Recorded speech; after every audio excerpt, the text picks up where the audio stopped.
Good morning. It's Thursday. Glenn, how are you, my friend? I'm good. Today's actually Thursday. I've been thinking all week that it was Thursday. We've had now two work happy hours for various instances, Tuesday and Wednesday. And so, Again, all you of those cannot feel like Thursday. Now it actually Take my Polish dev team out and permanently damage their livers. You think that we're taking them Yes, out? I think they're wonderful, talented, brilliant guys, and you're polluting them along with their bodies in this exercise and going to, where was it? You went to Swingers. What was it? We went everywhere. Went the whole route. There wasn't a place on Fulton Street we didn't hit. But yeah, the good news is, boss, is that it makes us more productive the next day. Yeah, I can tell by the look. Rob, our head of sales, looks like he was like in a Turkish prison.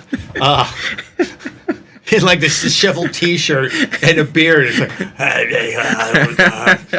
I expected to get like a ransom note held up next to the proof of life. Yeah, you guys are doing really well. That's fantastic. Good to hear. We're all good. And continues. We've got it's NFL draft day. So Bears have the Are we excited about that? Yeah, the reports from the other side of the office are this will be the last NFL draft worth having a party for, because the Bears after this one will be so good that they won't get any first-round picks after this year. So. What did they end the year last year? Not important.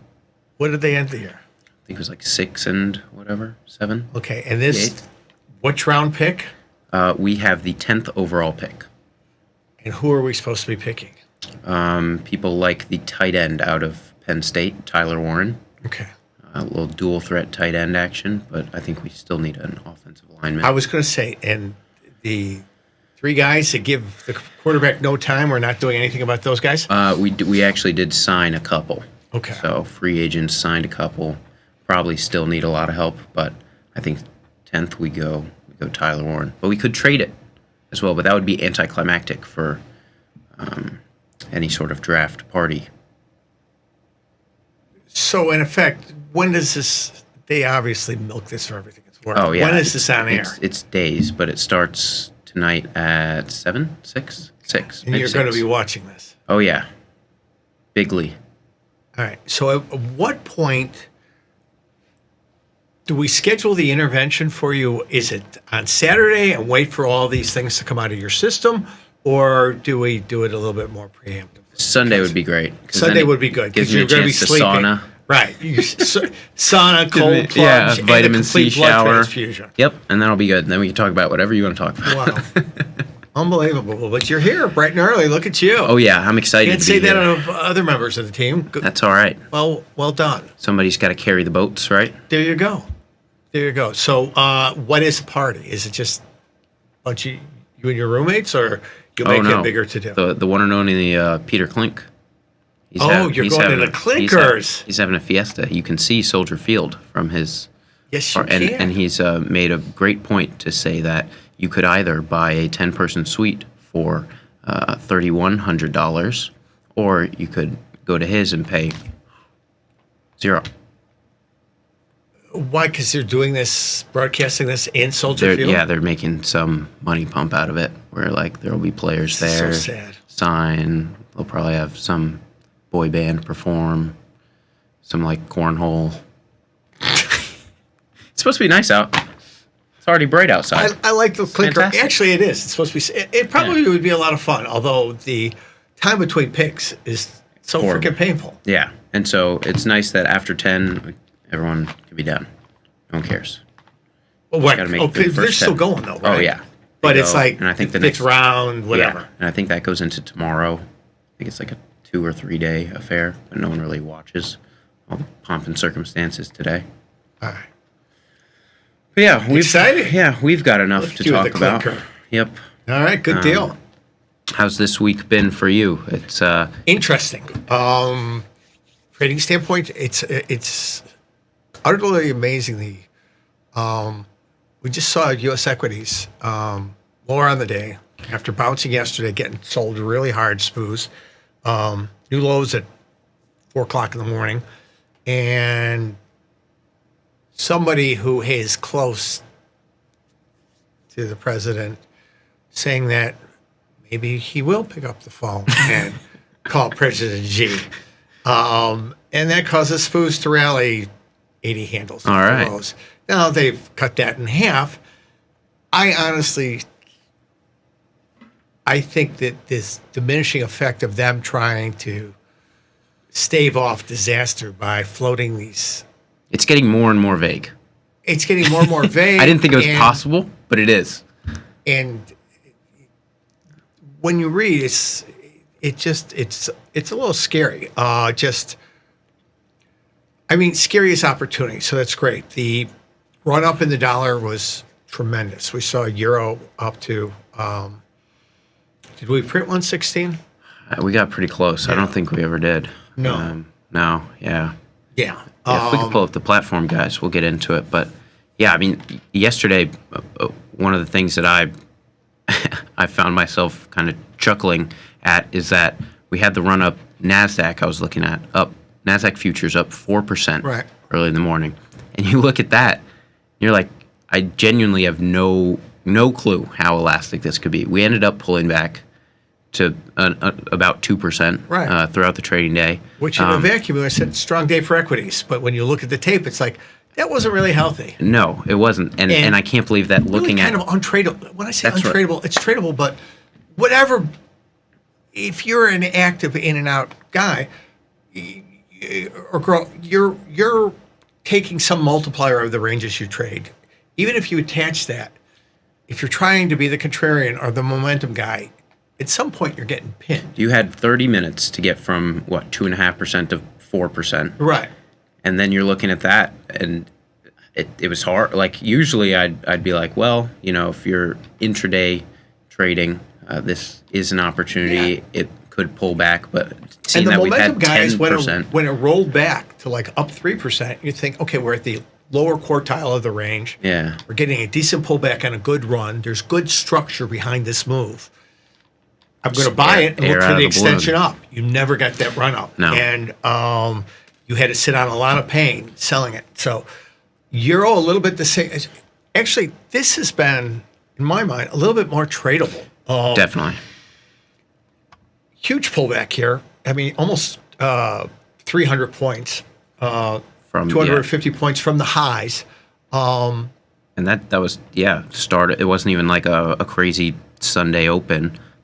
This was Monday morning market open. Right. You had a chance to be. Well, remember, we were dealing with that holiday in Europe. So, and does this always take place? No, but when you're at a new level, 115 was a new level for us, and one of the time zones is out, whether that be Asia, the U.S., or Europe, you're going to see diminished liquidity. It's just the nature of you're going to see liquidity, but the bid-offer spread is going to be a little bit wider. If you look at futures markets, you're going to see, there's not quite as much stacked up on each side of the bid and the offer. And you're going to get that elasticity. Now, we saw that, and once London came back in, we had full squad, 2 o'clock in the morning, U.S. time, all of a sudden the selling emerged. So they basically, we baked out everything we put in a thin late Friday and Sunday night and Monday. So we basically took that squeeze, if we want to call it that, and I don't know if that's the right term, because the markets are the markets. I mean, was it a squeeze? Was it a blow-off? You can call it whatever you want. The market traded exactly where it should have at that time because that's where the buyers and sellers had met. But it puts us into interesting ground here because 114, let's just use big revenue. 114 is still rich. Yeah. And now we're in a range aside from that. What do you do with that though? Okay, you've got this big chunk sitting above 114.10 all the way up to 115.60. And I'm asking you, just curious, because everybody has their. Do you say that some of the players weren't in, they squeezed, that kind of is a blip? Do I take that off my? Because if you take that piece off, you've got a range here sitting between about 114.40, 113 that has ping pong 6-7 times, which for here, high vol, We know we're in a high vol environment, which means high volatility, which means we're expanding our trading ranges. So we're taking 40, 42 pips in euro, maybe making 75 or 80. Mm-hmm. And it's selective to say, well, I'm just going to remove that. If you live through it, it's hard to remove it mentally, depending on which side you were on.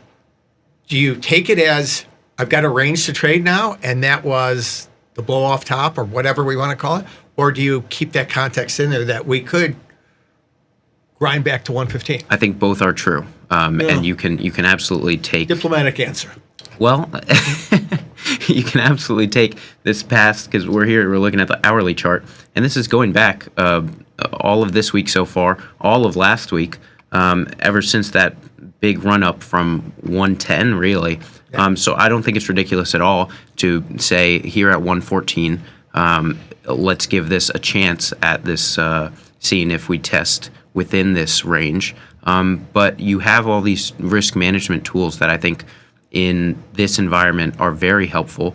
You can set stop losses and take profits. And those, when you're thinking about your risk reward ratio, here in an environment like this, I'd say you can give yourself a chance to capitalize on the whole range, maybe set a larger take profit, and then really hold yourself accountable near this 114 level if you were to short this market, and not give yourself much room to run to be wrong around here, because as we know, when it breaks historically just this week, when it's broken 114, it has, still could have the elasticity to run all the way through 115. So I think there are smart ways to think about it, and you can absolutely play both sides of this market.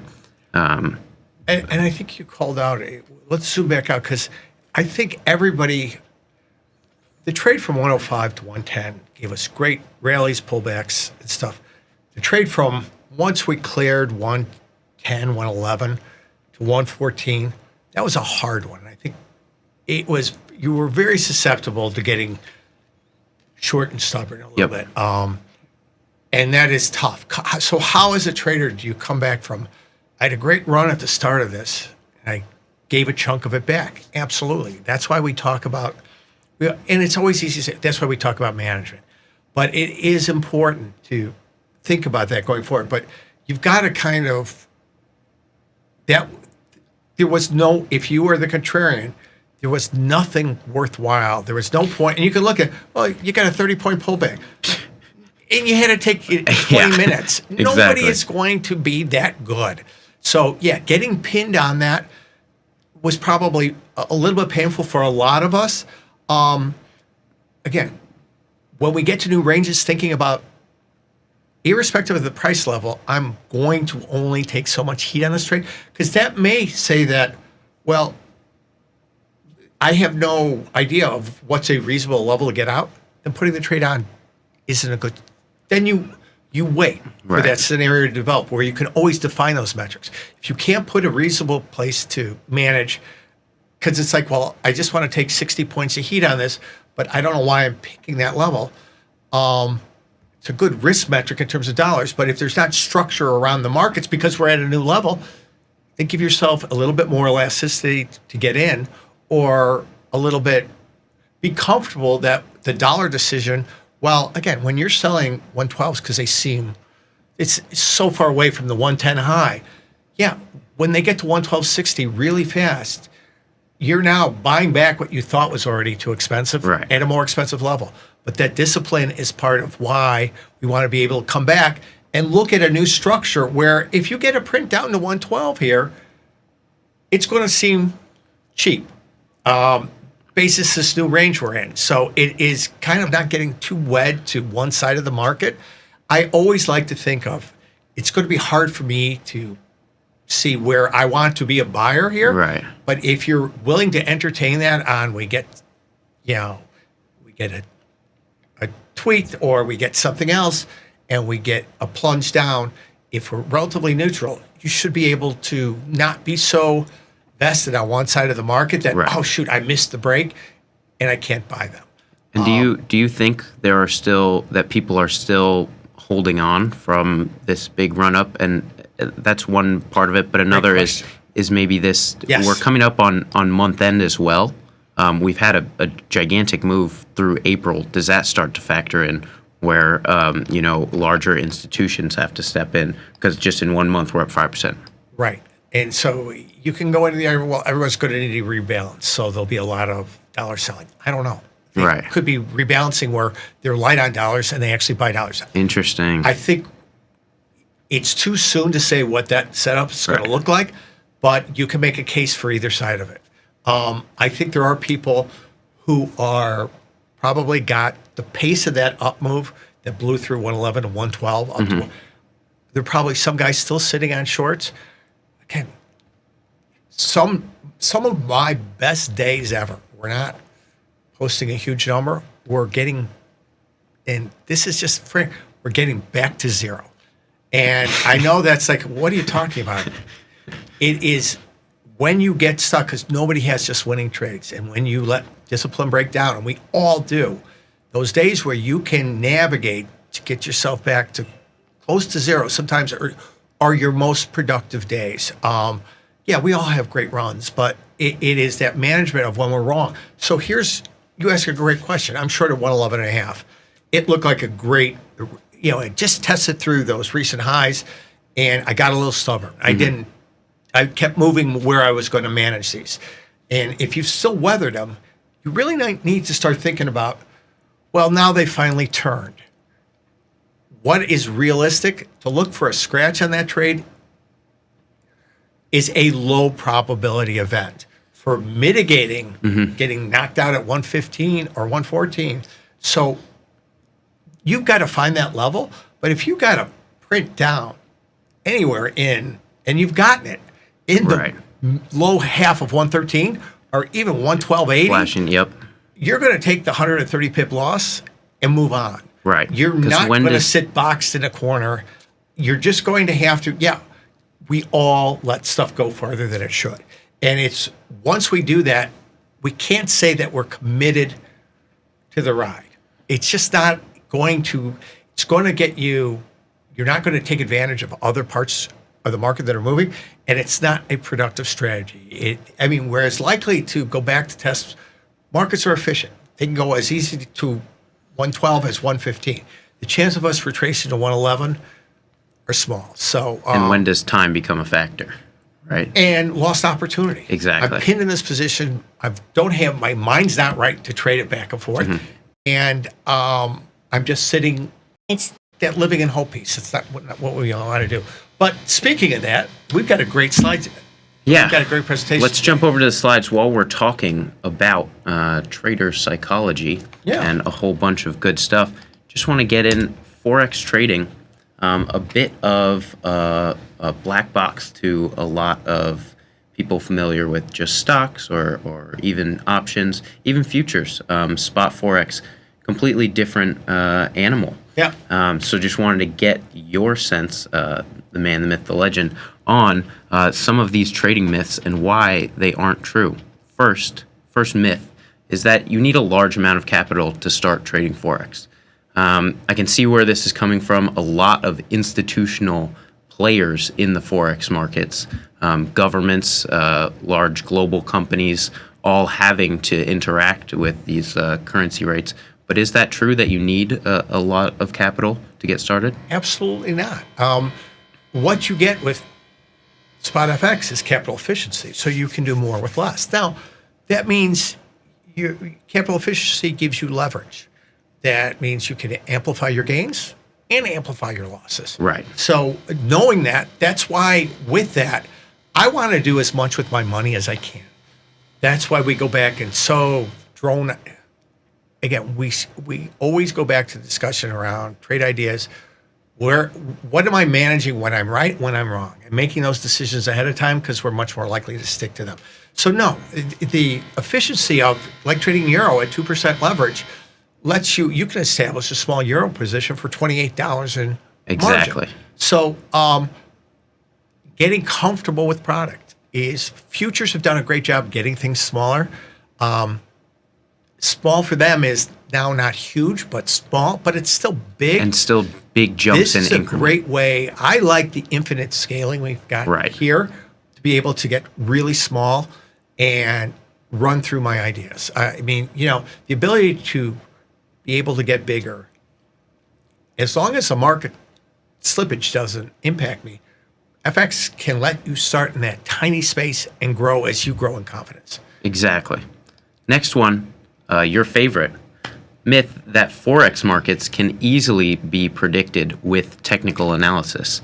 Technical analysis, very popular in Forex markets. I can see where this is coming from. A lot of historically mean reverting markets with a lot of technical price levels where large players in the market have to step in. And you see a lot of range-bound trading. But is this always true? I think technical analysis, if you start with this, technical analysis is just a chart. Because it's a visual representation of price history. For new people, visualization of levels is incredibly important because it's just telling you, it's not telling you where the market's going. That's where I have an issue is if you find that a moving average crossover or drawing a lines on the chart is a productive exercise for getting more historical context, that's great.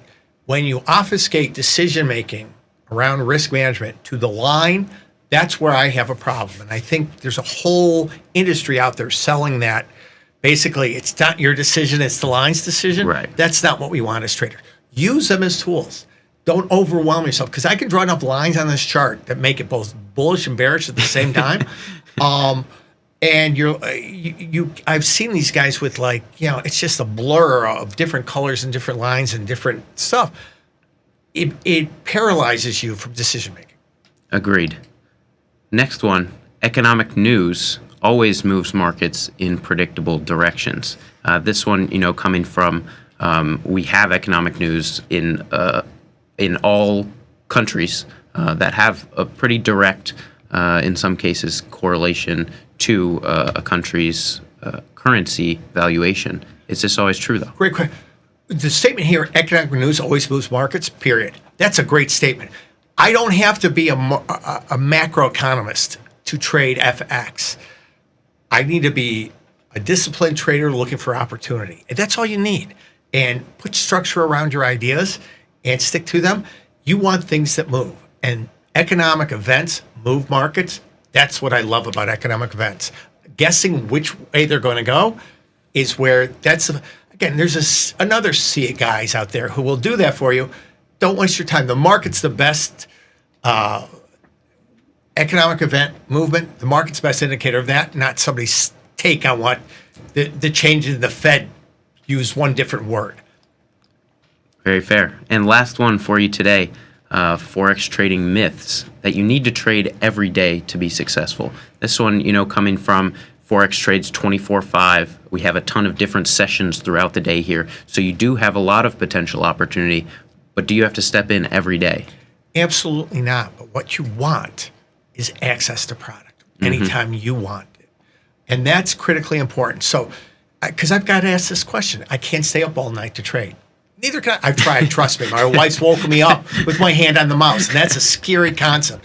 You don't want to do that. You want to keep a normal life. You don't have to. But what you don't want to is be trapped in U.S. equities where I can only get at them. It's changing. Right. But previously, from 8:30 to 3 o'clock in the afternoon. What about the other 14 hours of the day? I want product all day long. I want to choose when I want to act. But you're not on a treadmill. This is, you get to pick and choose how you engage with product. You just want that product available to you when you decide. Exactly. Excellent walkthrough. That'll do it today for us on Forex Focus. But that was fun. That was great. Absolutely. Always a pleasure with you, Pete. Thanks, my friend. But up next, we've got Tom, Tony, and Vanetta on Tasty Live.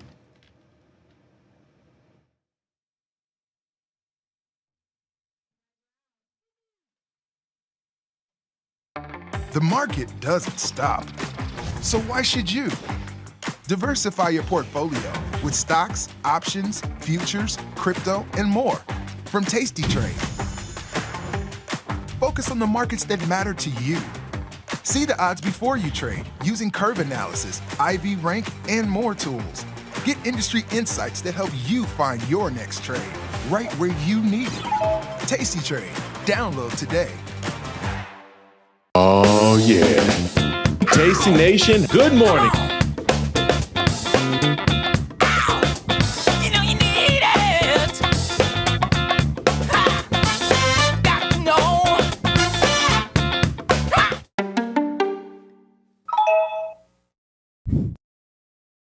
One of the things that was most intriguing about the financial space to us is just that there wasn't a lot of vision. There wasn't a lot of innovation.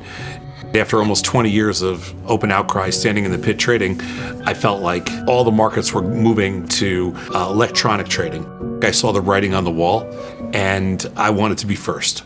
Building the best technology in the world for traders was one of the coolest things anybody could ever do. I loved every second of it.